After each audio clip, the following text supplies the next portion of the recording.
पौराणिक ग्रंथों की मान्यता के अनुसार श्राद्ध पूरे विधि विधान से किया जाना चाहिए। ऐसा न करने पर श्राद्ध निष्फल हो सकता है एवं पूर्वजों की आत्मा अतृप्त रह सकती है।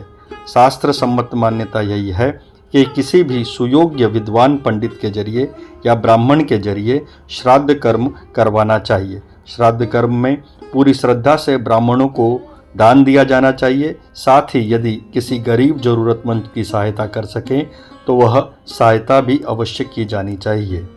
इसके साथ साथ गाय, कुत्ते, कौवे आदि पशु पक्षियों के लिए भी भोजन का एक अंश अवश्य निकालना चाहिए। इन्हें भोजन कराते समय अपने पितरों का स्मरण करना चाहिए। मनी मन उनसे श्राद्ध ग्रहण करने का निवेदन करना चाहिए। यदि संभव हो तो गंगा नदी के किनारे पर श्राद्ध कर्म करवाना चाहिए। न हो तो घर पर भी किया जा सकता है।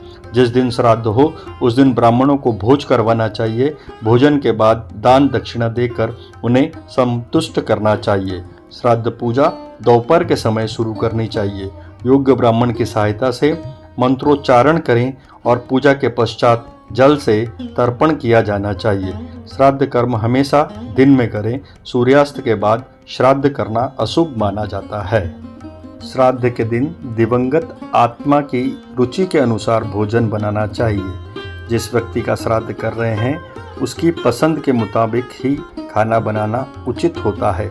श्राद्ध के दिन लहसुन प्याज रहित सात्विक भोजन बनाना चाहिए, जिसमें उड़द की दाल, चावल, दूध घी से बने पकवान, खीर, मौसमी सब्जी जैसे तोरई, सीताफल, भिंडी, कच्चे केले की सब्जी भोजन में मान्य मानी गई है। मान्यता है कि श्राद्ध के दिन स्मरण करने से पितर घर आते हैं और अपनी पसंद का भोजन करके तृप्त हो जाते हैं। श्राद्ध कर्म से पितृगण के साथ देवता भी तृप्त हो जाते हैं। श्राद्ध तर्पण हमारे पूर्वजों के प्रति हमारा सम्मान है। इसी से पितृ ऋण भी चुकता है। इसलिए इन 16 दिनों तक अष्टमुखी रुद्राक्ष धारण करना चाहिए। इन दोनों घर में 16 या 21 मोर के पंख अवश्य लाकर रखने चाहिए। शिवलिंग पर जलाभिषेक और दुग्धाभिषेक करना चाहिए। प्रतिदिन घर में खीर बनानी चाहिए। भोजन में सर्वप्रथम गाय, कुत्ते और कौवे के लिए ग्रास निकालना चाहिए। पितृपक्ष में पितरों के लिए धूप ध्यान के अलावा दिन की शुरुआत सूर्य को जल चढ़ाकर करनी चाहिए। बाल गोपाल को माखन मिश्री का भोग लगाना चाहिए एवं तुलसी को जल अर्पण करना चाहिए। शाम के वक्त तुलसी के पास दीपक भी लगाना चाहिए। पितृपक्ष में गरुड़ पुराण, श्रीमद् भागवत कथा का पाठ व श्रवण करना चाहिए। माना जाता है कि इन ग्रंथों का पाठ करने से पितरों को शांति मिलती है।